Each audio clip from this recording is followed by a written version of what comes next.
jur de 15 mai 2014 a venit Edi la mine și mi-a spus că pe perna lui Rebecca există sânge.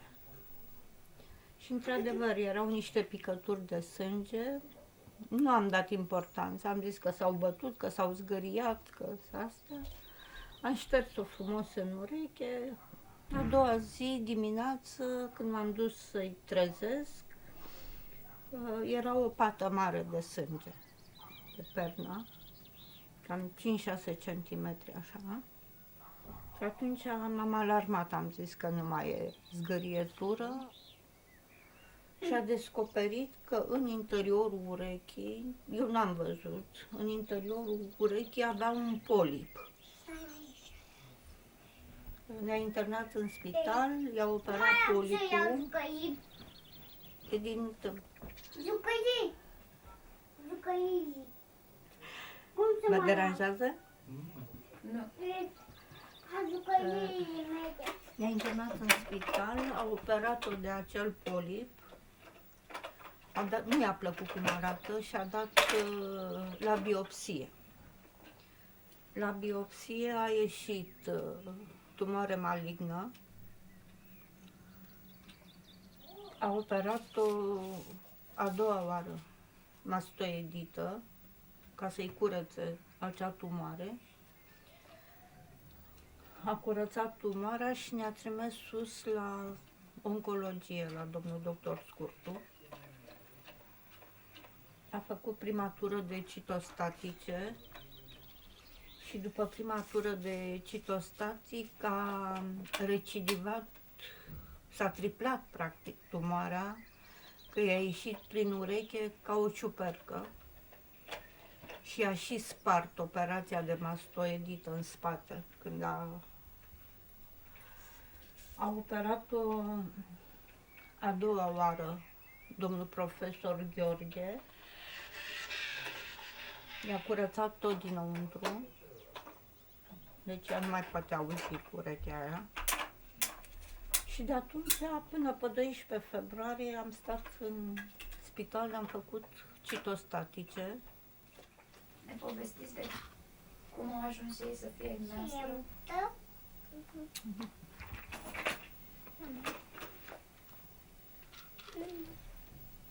Poveste tristă.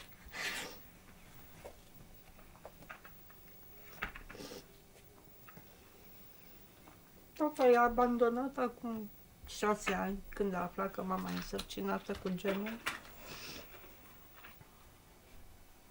Nu le-a dat, la cei mari erau, nu le-a dat pensia alimentară, nu nimic, și-a dat demisia ca să nu plătească. Și la octombrie 2013 a abandonat și mama.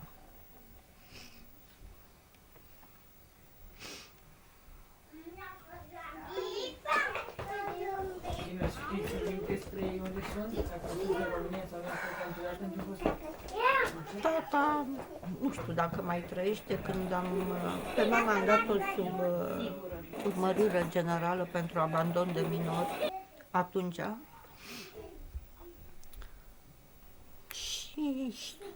Și am aflat că tata e în fază terminală și el cu ciroză hepatică, nu știu acum dacă mai trăiește, nu mai trăiește, se retrăsese la Buzău, unde erau părinți, mama lui de fapt, de unde era el.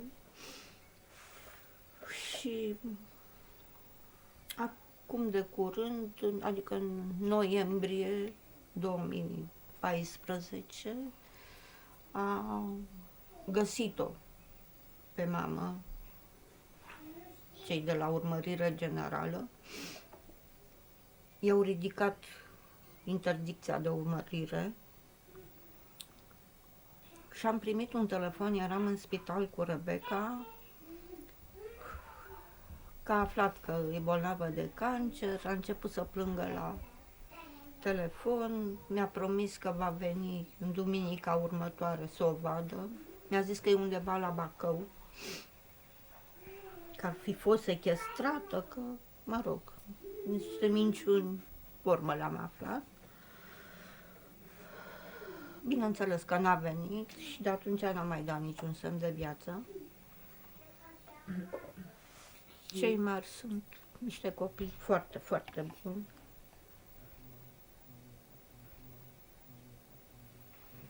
S-au descurcat singuri.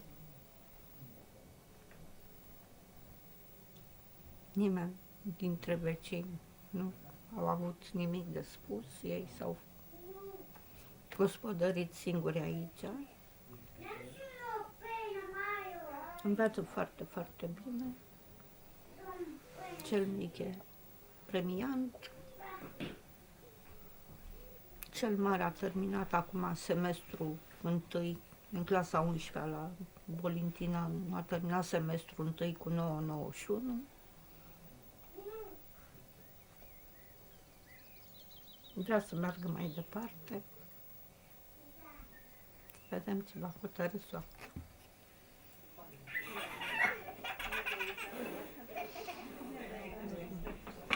Acum, singura mea dorință, să vedem dacă se poate realiza, este să, în august, când Toni cel mare va face 18 ani, să-i fac act de vânzare-cumpărare pe casa asta mică, cu clauză să rămân și eu aici. Că, eu știu, în cazul de să mi se întâmplă ceva, E casa dumneavoastră? da, să nu vină maică sa să vândă casa, să rămână copiii pe drumuri.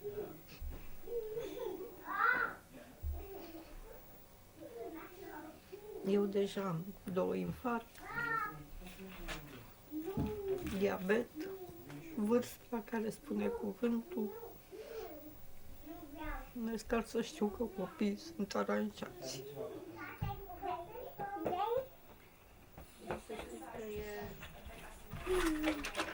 E mai bine te joci aici, ne arăți nouă ce jucării mai ai?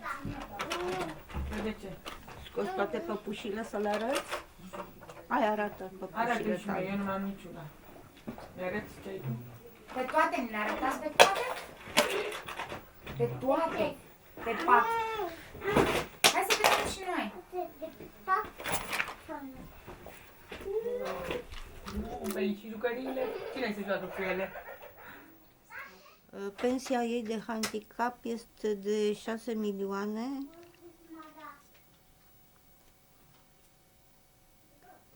Și mai primește încă un supliment de 91 de lei. Și pentru ajutorul care îl dă primăria pentru plasament este de 97 de lei de copil pe lună.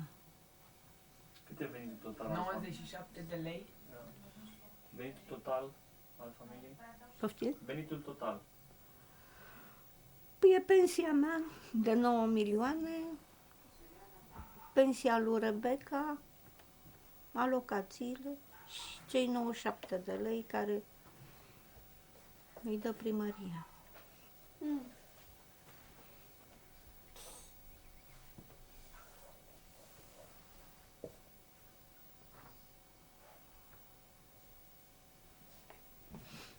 Ce ai văzut? Da, mai...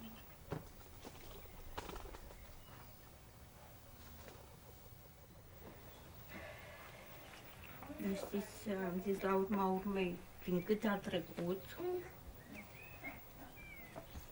ăsta să fie singurul necaz, dacă nu s-o putea face nimic să aud. A fost o eroină, să știți, prin câte a trecut.